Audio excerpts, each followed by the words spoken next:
20 movies were released over a particular summer, and their MPAA ratings, G, PG, PG-13, R, are given in the table below. Complete the frequency and relative frequency distribution for this qualitative dataset. So for a qualitative dataset, creating a frequency distribution is generally a bit easier. We don't have to calculate a class width, and we couldn't if we wanted because our data isn't numerically based. So all we can really do is just go through and count. So the frequency of G-rated movies, let's see, there's 1, 2, 3, 4, 5, 6, 7. So 7 G-rated movies. PG, I see 1, 2, 3, 4, 5, 6, looks like. And PG-13, 1, 2, 3, 4, 5, 6 of those. And 1 R-rated movie. Now that's supposed to be 20 data items, so just to check to make sure I've got that, at least somewhat correct. I can add up these frequencies that I have so far. So 6 and 6 are 12. 12 plus 1 is 13, plus 7 more is 20. So that is a total of 20. That's perfect. Relative frequencies are something that we can easily come up with for qualitative values. Relative frequencies, we know, are the percent of the overall data within each category. So if I take 7 divided by 20, that's going to give me the relative frequency of the first class. It's the percent of the data contained in the first class. There's 7 items out of a total of 20 items. So its relative frequency is 0.35.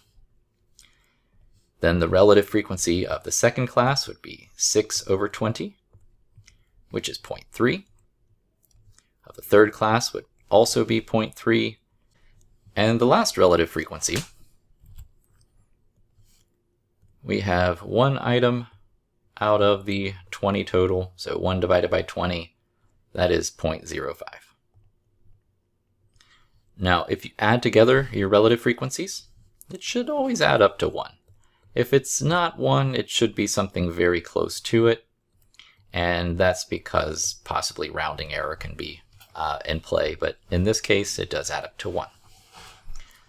Alright, so which of the following is the correct histogram for the distribution? So looking at these choices, let's see what we can pick from. So the G-rated movies have a frequency of 7. So this first class, if you'll notice, the height of the first bar is actually more like 9. So that's not a possibility. The second one, the height of the G-rated movies is 7, so that's good. And in fact, the rest of them are as well. So that doesn't eliminate any more. The PG movies, we have 6 of those. So in the second one, I have, it looks like 8 PG movies, so that's no good. The second one, or the third one, 6 PG movies, that makes sense. And then the third one, 6 PG movies, that makes sense. Okay, so those are still both in play here. And then I have 6 PG-13 movies, so that works for C. But D, oh, this one has 8, not 6, so that one's out. So that leaves just C as the option, and that still makes sense because the R-rated movies, there are only 1, so that is the correct option.